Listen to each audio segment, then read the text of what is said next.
Chapter 14. Apple, he chuckles. Is this what you gave her? What? I say defensively, running to catch up to him. Grandma said to buy tobacco, so that's what I did. Peering again into the bag, Junior is barely able to speak through his laughter. Apple, this is Nicorette. You know, gum people take to stop smoking? Oh, I just grabbed the first thing I saw at the tobacco aisle at Dan's. Then, recalling my encounter with Carl, the words tumble out. And he and his boys scared me because Carl and I owe him something. Because Carl said I owe him something and to give him money. Big breath. And then I asked him some weird question. Soon I was leaning against the truck. I lost my strength. Everyone is now on the dirt driveway, all their eyes to me when they hear Carl's name mentioned. My girl, come here, Grandma whispers. Now don't you go worrying about Carl. He's all talk. I knew he would cause some trouble, Junior shouts, with Auntie quickly patting his shoulder, trying to calm him down. She adds, let's not get too worked up over Carl. Sensing something more was going on, I ask, but why would some Indian guy I don't even know be like that? Why did he and his boys stop me at the store? Letting out a sigh, Grandma begins, well, my girl, Carl's family lived next to us when your mom was younger. Oh, he was crazy about your ma. I guess in love with her. Came from a good family. They'd help anyone in a pinch. Carl, though, he was different. He was always trying to scam people out of their money. He never wanted to work for his money. Your mom just always turned Carl down when he'd ask her out in high school. She would talk to him, sometimes even try to help him out with schoolwork. He would try anything, music, poems, building things for her, hoping that might help win her. Now I'm even more confused than ever. But what does any of this have to do with me? My back is to all of them. I don't want to face them, partly because I'm sobbing, mostly because snot is running down my face. Do you know what? They asked. Auntie is the first to answer. Apple, have you seen pictures of your ma? Maybe the ones in that hallway at your Kukum's house, your grandma's house? Look especially at her high school graduation picture. It's like you're a perfect copy. She looks to everyone. My head is swimming with images of anti-smoking commercials, my mom, bird's nest, and someone named Int. Confused doesn't even start to explain how I'm feeling. I did see that picture, right, Grandma? The one with my mom and the redhead? I asked, turning toward her. But my mother was beautiful. Well, look at me. All I see when I look down is my tears mingling with the dirt, making a muddy pool. It's so hard for a beautiful soul to truly see how others see them. But my girl, you are beautiful, and the fact that you don't know it makes it all the more true, Grandma says, gently pulling me into her with a hug. Junior calms a bit and chimes in, so you can see why Carl was shocked to see you. You're the spittin' image of her. I guess some guys never get over their first loves.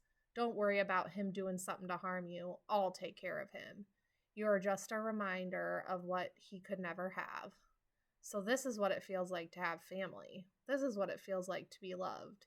Even so, Carl is still a creeper. Before leaving, there's still one more thing that's bothering me, and I have a feeling that Auntie Auber is just the person to help. It's about my weird habit. You know, the one where I have to say some odd thing of which it never makes sense to me. It's funny, though, because it really isn't happening up here in the Turtle Mountains at all. Well, I guess there was that one time I asked Carl how many albums Barry Manilow has out. Whenever this mouth diarrhea occurs, the things I say never make sense to me, yet I always see a glimmer of recognition amid the indignation from its recipient. Auntie is sort of odd, just outside the realm of normalcy to maybe shed some light on it. Birds of a feather flock together, I guess. Just please tell me if I ever get anything more than a Kool-Aid mustache 50 years from now, or even next Thursday. Following her as she walks back to the house, I ask, so there's sort of this other thing I was wondering about, wondering if maybe you know what's going on with me when I... Sorry, guys. Patting me on the back as he tries to maneuver around us, Junior says, Spit it out there, Apple. Auntie's show is coming on, and if she misses her Wheel of Fortune fix, someone thinks Pat Sajak will die.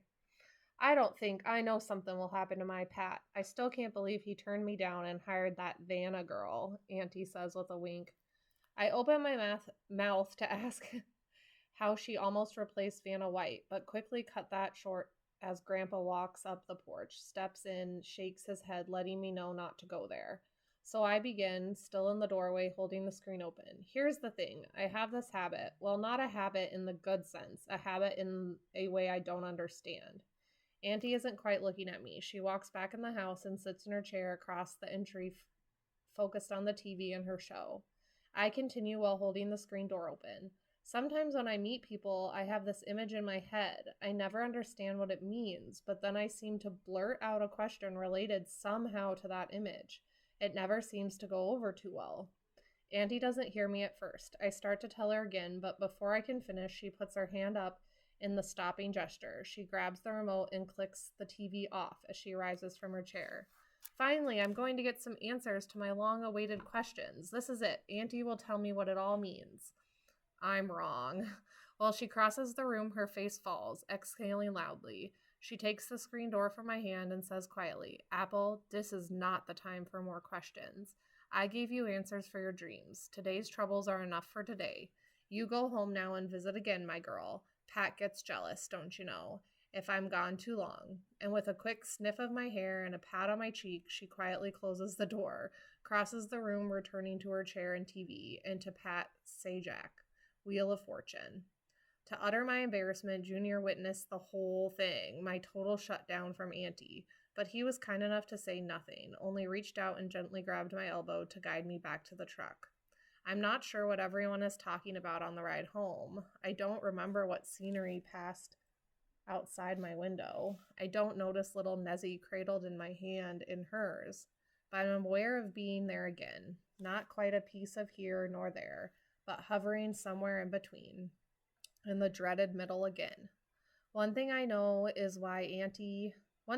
to know is why Auntie keeps calling Junior and me in it.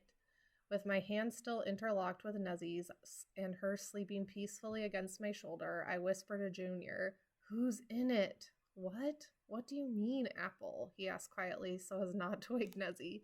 In it. You know, Auntie keeps calling us that. Sometimes you say it too. Oh, is it some kind of word in the Mishif language?